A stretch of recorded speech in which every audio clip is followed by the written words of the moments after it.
তো গাইস প্রথমে ভিডিওটি দেখবো, তারপর পাবলিকে করা ফানি কমেন্টস গুলো পড়বো।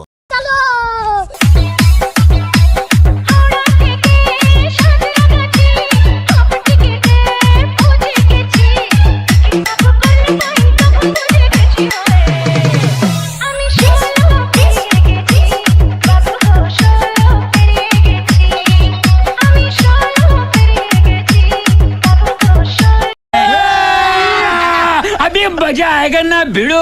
तो चलिए शुरू करते हैं। এটা কি ছিল ভাই? কি বলবো? পারমাণবিক বোমা। 5-17 মণ মাংস হবে মনে হয়। ওই দুইটাই 50 কেজি হবে। কয়বার খাট বানছে বলতে পারবো না।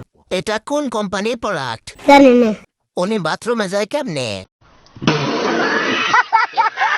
সবার কাছে আমার একটা প্রশ্ন, যে আমার এই বউটাকে হ্যান্ডেল করে কিভাবে? নিচে পড়লে তো মারা যাবে। উপরে আল্লাহ নিচে জমিন, কথা সত্য।